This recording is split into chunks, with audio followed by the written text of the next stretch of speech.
नांदेड़ जिले में लगातार हो रही बारिश के कारण जनजीवन अस्त व्यस्त हो गया है। भारी बारिश से खेतों में लगी फसलों को नुकसान पहुंचा है। ऐसे में आज स्वराज्य पार्टी प्रमुख संभाजी राजे भोसले ने हदगांव तालुका में बाढ़ प्रभावित किसानों के घरों और खेतों का निरीक्षण किया।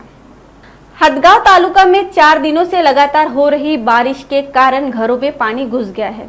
किसानों के खेतों में लगी फसलों को भारी नुकसान पहुंचा है।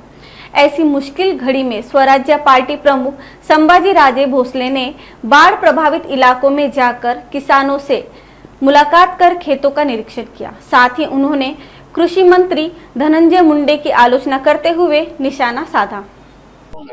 हदगावला आज माझा दौरा आहे। सगळी प्राथमिक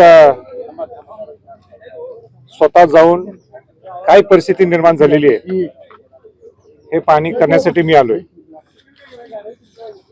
अत्यंत दुःखी आहे मी की इतक्या वाईट पद्धतीने ज्या पद्धतीने पुरीत आलेलं आहे आणि इथल्या लोकांचं नुकसान झालेलं आहे। सरकारने तर पंचनामे करावेच लागतील, त्याबद्दल काही दुमत नाहीये। तुम्ही पैसे तर द्यावे लागतील, त्याबद्दल सुद्धा दुमत नाहीये। पण इन्शुरन्स जो काढलेला आहे ते तुम्ही केव्हा पैसे देणार? मगाशी मी इथं आपलं उंचाडाला होतो आणि तिथं चव्हाण हा शेतकरी म्हटला की मला जर राजे 4 दिवसात जर पैसे आले नाहीत तर मी आत्महत्या करणार। आता हा प्राथमिक स्वरूपात सगळ्यांच्या वतीने धाडस करून त्यांनी मला बोलून दाखवलं। तर मी त्याला धीर दिला की बाबा सरकारने नाही पैसे दिले तर मी तुला पैसे देईन, स्वराज्याच्या माध्यमातून पैसे लगेच माधवराव देवसकर पोच करतील म्हटलं। पण हे होऊ नये ह्याच्यासाठी काय आपण उपाययोजना करू शकतो? नदी खोलीकरण असेल किंबहुना अनेक वेगळे त्याचे मार्ग असतील। पण मी शेतकऱ्यांची अवस्था पाहून मला फार मनापासून वेदना झाल्या। आणि कृषी मंत्री इकडे यायचे सोडून आमदार खासदार सोडून ते आलेच नाहीत आणि कृषी मंत्री इकडे यायचं सोडून बीडला सांस्कृतिक कार्यक्रमात मग्न आहेत।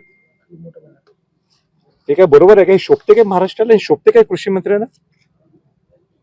जरा या इकडं बघा परिस्थिती काय। इथं आता मी कुठल्या गावात मारले गावात आहेत त्या इतक्या गरीब 15 घरं उद्ध्वस्त झाले, घरच नाही राहिलेली नाहीत। आता हे ना 10,000 रुपये तुम्ही मदत करायची आणि परत पुढच्या वर्षी पूर येणार आणि परत 10,000 रुपये द्यायचे, काय होणार आहे? 10,000 रडत होते आता काय सगळे। त्यामुळे आम्ही दुसऱ्यांच्या घरी येऊन राहिलो आणि 10,000 रुपयांनी काय होणार आहे आमचं? आम्हाला घरकुल मिळणार आहे का? ह्याच्यावर माझी सगळी विनंती राहणार आहे इथल्या जिल्हाधिकाऱ्यांना, प्रशासनाला, इथल्या लोकप्रतिनिधींना, तुम्ही याच्यावर लक्ष घाला। मी माधवराव देवसकरांना सुद्धा सांगितलं, स्वराज्याच्या माध्यमातून सुद्धा तुम्ही जोरात आवाज उठवा। शेवटी शेतकरी हा आपला केंद्रबिंदू आहे। शेतकरी आहे म्हणून आपण जगू शकतो आणि म्हणून बाकी सगळ्या गोष्टी आपण थांबवू शकतो।